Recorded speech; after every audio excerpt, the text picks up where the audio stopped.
Hi, my name is Lisa Grossman, and I am Executive Director of the Art Guild. Welcome to our online reception for Twisted, an incredible exhibit. I hope you enjoy. I want to tell you about a few things going on at the Art Guild. One is our next exhibit, which is Flower Power. The online reception is Thursday, April 29th. This will be our first in-person show beginning the first weekend of May. We hope to welcome you back to the gallery. We are so excited to see you. Our show after that is the Member Showcase. If you have not joined yet, this is the perfect time to become a member of the Art Guild and be able to show any kind of work, any medium.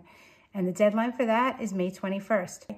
Take a look at our class page and sign up, because we also have many more classes starting through the rest of April and into the beginning of May. Our outdoor classroom will open on April 24th, and we'll be welcoming more and more classes in person.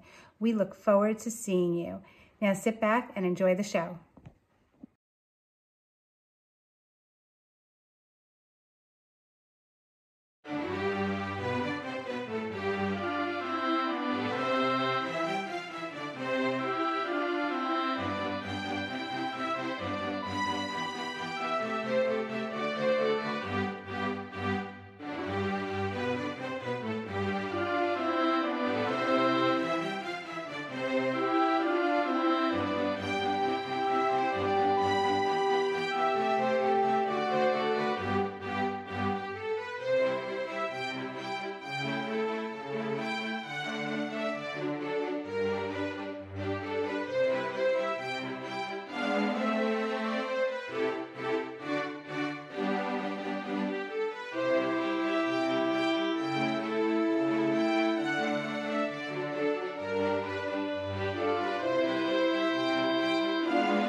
Hi, this is Charlie Riley. I'm the director of the Nassau Museum of Art, and thank you so much for sort of bringing me on board for this really clever idea for an exhibition. And for a competition, I suppose.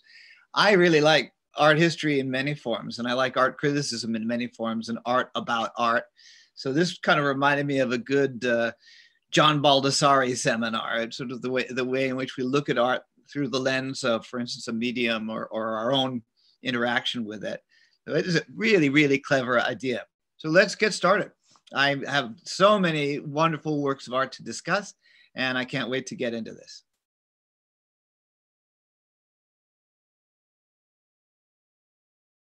So thanks for giving me some honorable mentions. So important because there are so many things I enjoyed in this exhibition that I almost had too many honorable mentions. In fact, I do have too many honorable mentions since I'm an addict of Vermeer. Sort of like the character in Marcel Proust who expires in front of the view of Delft. I loved The Woman with the Pearl Earring. I thought it was just witty and just clever, but it caught the mystique of a great Vermeer.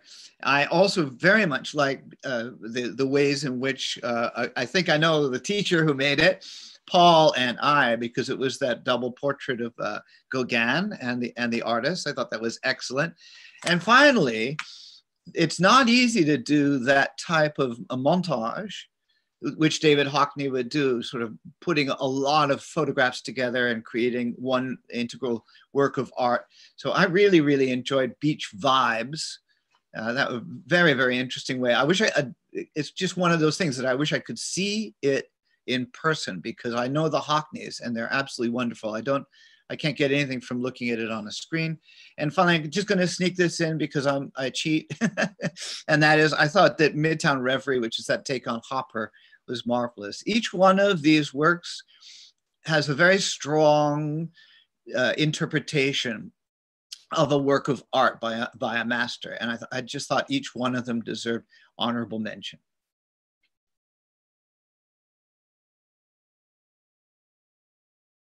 I'm fascinated. I think many of us are. We're seduced by Giorgio Morandi, and this piece, Creamery, just captured a lot of that. It's a very well made still life. It feels like it's painterly. It feels like it could be a watercolor.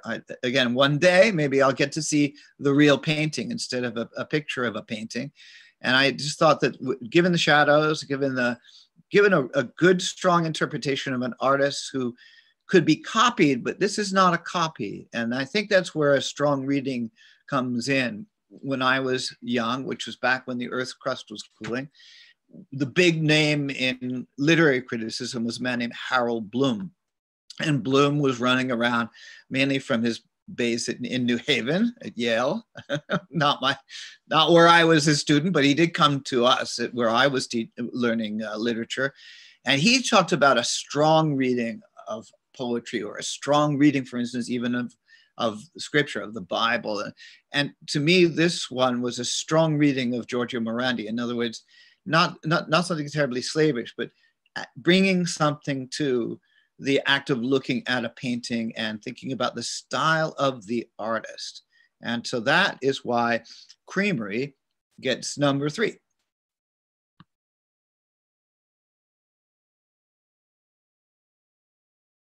So here's a jaunty, fun, wonderful photograph in and of itself, which is probably the way in which a work of art should be judged anyway.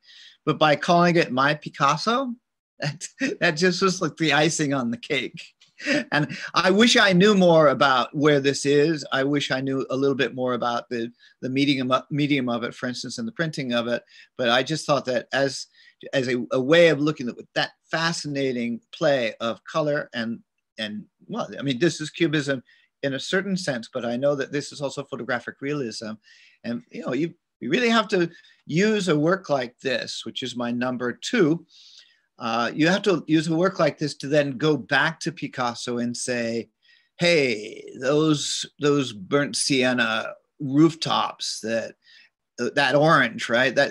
And by the way, it wasn't just Picasso, it was also Juan Gris, and it was Leger, and it was Braque. They focused on the angular side of those rooftops, but also on the color side of it.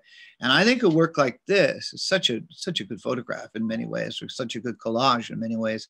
A work like this makes us not just look carefully at it, but also to go back to our favorite Picassos of those villages. And by the way, Miro was into this too. And some of this reminds me of the way Miro would look at vernacular architecture. But this piece really made me want to look back at some of the Picassos I know. And that is for me, that's pretty high praise actually for a work of art.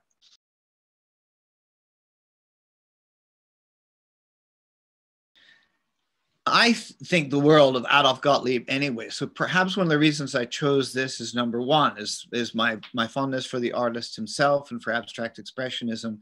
But trying to interpret the style of Adolf Gottlieb or any abstract expressionist in another medium, in another style, and I'm rather assuming that this has got to be a print. I hope I'm right.